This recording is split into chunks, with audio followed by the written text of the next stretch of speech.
Chapter 19. Then Pilate therefore took Jesus and scourged him. And the soldiers plaited a crown of thorns and put it on his head. And they put on him a purple robe, and said, Hail, King of the Jews! And they smote him with their hands.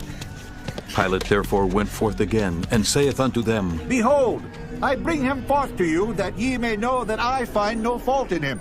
Then came Jesus forth, wearing the crown of thorns and the purple robe.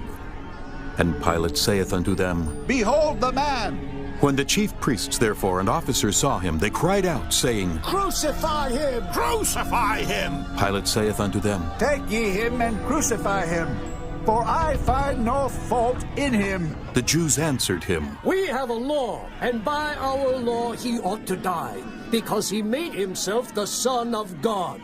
When Pilate therefore heard that saying, he was the more afraid, and went again into the judgment hall, and saith unto Jesus, Whence art thou? But Jesus gave him no answer. Then saith Pilate unto him, Speakest thou not unto me? Knowest thou not that I have power to crucify thee, and have power to release thee? Jesus answered, Thou couldst have no power at all against me, except it were given thee from above. Therefore he that delivered me unto thee hath the greater sin. And from thenceforth Pilate sought to release him. But the Jews cried out, saying, If thou let this man go, thou art not Caesar's friend.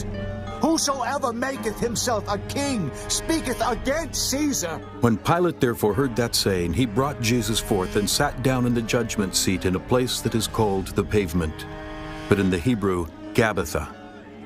And it was the preparation of the Passover, and about the 6th hour. And he saith unto the Jews, Behold your king! But they cried out, Away with him! Away with him! Crucify him! Pilate saith unto them, Shall I crucify your king? The chief priests answered, We have no king but Caesar. Then delivered he him therefore unto them to be crucified. And they took Jesus and led him away. And he, bearing his cross, went forth into a place called the place of a skull, which is called in the Hebrew, Golgotha, where they crucified him, and 2 other with him, on either side one, and Jesus in the midst. And Pilate wrote a title and put it on the cross, and the writing was, Jesus of Nazareth, the King of the Jews. This title then read many of the Jews, for the place where Jesus was crucified was nigh to the city, and it was written in Hebrew, and Greek, and Latin. Then said the chief priests of the Jews to Pilate, Write not the King of the Jews, but that he said, I am King of the Jews. Pilate answered, What I have written, I have written. Then the soldiers, when they had crucified Jesus, took his garments and made 4 parts, to every soldier a part, and also his coat. Now the coat was without seam, woven from the top throughout. They said therefore among themselves, Let us not rend it, but cast lots for it, whose it shall be. that the scripture might be fulfilled, which saith, They parted my raiment among them, and for my vesture they did cast lots. These things therefore the soldiers did. Now there stood by the cross of Jesus his mother, and his mother's sister Mary, the wife of Cleophas, and Mary Magdalene. When Jesus therefore saw his mother, and the disciple standing by whom he loved, he saith unto his mother, Woman, behold thy son. Then saith he to the disciple, Behold thy mother. And from that hour that disciple took her unto his own home.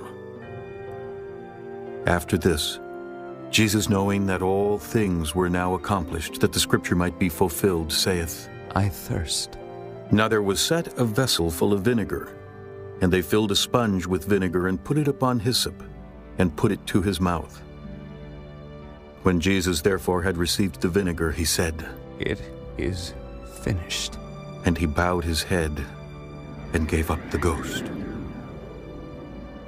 The Jews, therefore, because it was the preparation, that the bodies should not remain upon the cross on the Sabbath day, for that Sabbath day was an high day, besought Pilate that their legs might be broken, and that they might be taken away. Then came the soldiers, and brake the legs of the first and of the other which was crucified with him. But when they came to Jesus, and saw that he was dead already, they brake not his legs. But one of the soldiers with the spear pierced his side, and forthwith came there out blood and water. And he that saw it bare record, and his record is true, and he knoweth that he saith true, that ye might believe. For these things were done that the scripture should be fulfilled. A bone of him shall not be broken. And again another scripture saith, They shall look on him whom they pierced. And after this Joseph of Arimathea, being a disciple of Jesus, but secretly for fear of the Jews, besought Pilate that he might take away the body of Jesus. And Pilate gave him leave. He came therefore and took the body of Jesus. And there came also Nicodemus, which at the first came to Jesus by night, and brought a mixture of myrrh and aloes, about 100 pound weight. Then took they the body of Jesus, and wound it in linen clothes with the spices, as the manner of the Jews is to bury. Now in the place where he was crucified there was a garden, and in the garden a new sepulchre, wherein was never man yet laid. There laid they Jesus therefore, because of the Jews' preparation day, for the sepulchre was nigh at hand.